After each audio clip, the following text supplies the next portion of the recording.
Iran का operation वादा Sadiq 3, Israel पर जवाबी हमले, 5 मराहिल में सैकड़ों बैलिस्टिक मिसाइल दाग दिए, 7 इसराइली हलाक, 90 जख्मी हो गए, मुतअद्दिद इमारतें तबाह। दारुल हुकूमत तल अवीव में मिसाइलों की बारिश, शहर धमाकों से गूंज उठा, 50 मंजिला इमारत को नुकसान पहुंचा, कई शहरों में ड्रोन हमले, जौहरी तहकीकाती मरकज, इसराइली फौजी हेडक्वार्टर को निशाना बनाया गया। मिसाइल हमलों से इसराइली वजारत दिफा के हेडक्वार्टर्स के करीब आग लग गई, इसराइली शहरियों की चीखों पुकार जेर जमीन बंकर्स में चले गए। ईरान का इसराइल के 3 जंगी तैयारे मार गिराने, खातून पायलट को हिरासत में लेने का दावा। पासदाराना इनकलाब का कहना है इसराइल में इन तंजीबात पर हमले किए जहां से ईरान फलस्तीनियों पर बम बरसाए गए।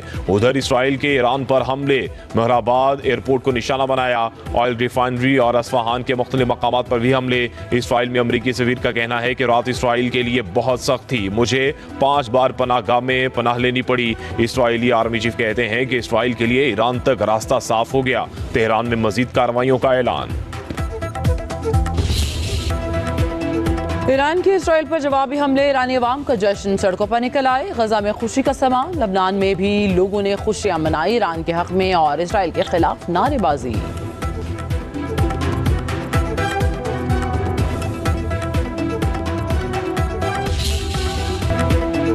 मुस्लिम उम्मत मुत्तहिद ना हुई तो सबकी बारी आएगी। ईरान पर हमले में इसराइल अकेला नहीं, हर फोरम पर ईरान के मफादात का तहफ़्फ़ुज़ करेंगे।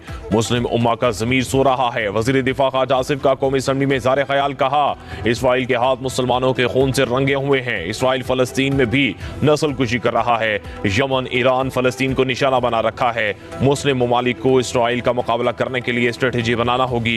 इसराइल के साथ ताल्लुकात ख़त्म करना होंगे। हमने इसराइल को तस्लीम किया, न इसके साथ ताल्लुकात बनाए। ख्वाजा आसिफ ने मजीद कहा वक्त आ गया है कि अपनी फौज की तरह मईशत को भी मजबूत बनाए। हमने मोदी का गुरूर मिट्टी में मिला दिया, वतन के चप्पे चप्पे का दिफा करेंगे। बीएलए वाले भारत के जंग लड़ रहे हैं, अगर बीएलए का कोई हमदर्द है तो गद्दार है। ख्वाजा आसिफ ने कहा एक शख्स को सियासत का महवर बनाना हुबुल वतनी नहीं, हमारी सियासत किसी एक शख्स के गिर्द नहीं घूमती। करप्शन के खिलाफ ऑपरेशन बुनियानुम महसूस की जरूरत है। सब कहते हैं कि तुम जो है एक शख्स के इर्द गिर्द जो है ना आगे पीछे हो रहे हो। ख्वाजा साहब, आपने तो एक पूरा नस्ल तैयार किया हुआ है।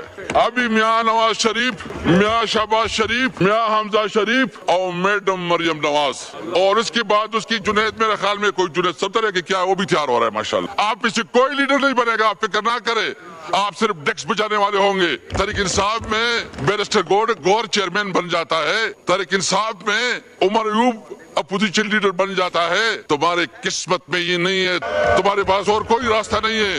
कोई शर्म है, आप इस वक्त जिस सीट पे बैठे हैं, क्या आप इस सीट को आवाम ने आपको दिया है? फार्म 47 की पैदावार आपको ज़मीर बरामद नहीं करता, आपके अंदर कोई शर्म और हया नहीं आती। ईरान पर इसराइल का हमला नाकाबिले बर्दाश्त है, ईरान का साथ देना हमारा फर्ज है। साबिक स्पीकर असद कैसर का कौमी असम्बली में इज़हार ख़याल, कहा गजा में जुल्म पर मुस्लिम ममालिक की खामोशी अफसोसनाक है। इसराइल ईरान के बाद पाकिस्तान के एटमी प्रोग्राम के खिलाफ भी कोई हरकत कर सकता है। असद कैसर ने मजीद कहा ख्वाजा आसिफ ने हमारे कायद के बारे में मनफी बात की, हमें एक शख्स के पीछे चलने का ताना दिया। वो बताएं आप तो पूरे शरीफ खानदान की पूजा करते हैं, हमारी पार्टी में तो बैरिस्टर गौहर चेयरमैन बन जाता है, आप में से भी कोई कभी बन सका? आप जो भी कर लें, बानी पीटीआई नहीं झुकेगा।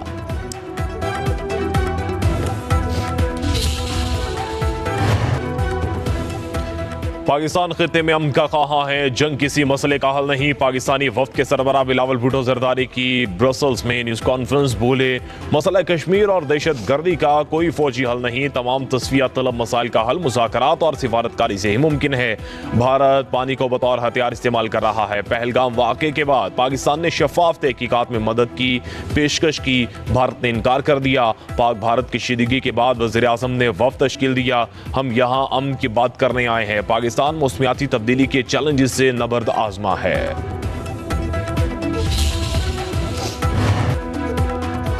ईरान इसराइल जंग सलामती काउंसिल का इजलास बेनतीजा खत्म। एलामिया तक जारी न किया गया। ईरानी मंदूब अमीर सईद एरवानी ने खिताब में कहा, इसराइली जारियत रियासती दहशत गर्दी है। ईरान की खुद मुख्तारी की खिलाफ वर्जी की गई। इसराइल ने रिहायशी इलाकों को निशाना बनाया। सीनियर फौजी अफसरान समेत 78 शहरी शहीद और 320 से जायद जख्मी हुए। ईरानी मंदूब की हमायत करने पर पाकिस्तान से इजहार तशक्कुर। अमरीका का इसराइल की हमायत का एतराफ। अमरीकी मंदूब ने कहा, ईरान ने अमरीका को निशाने पर लिया तो संगीन नताइज होंगे। चीनी मंदूब बोले, ईरान पर हमलों के नताइज इसराइल को भी भुगतना होंगे। पाकिस्तानी मंदूब आसिम इफ्तिखार बोले, ईरानी आजमी मामले का पुरअमन हल निकाला जाना चाहिए। ईरान के पास UN चार्टर के तहत हक दिफा मौजूद है।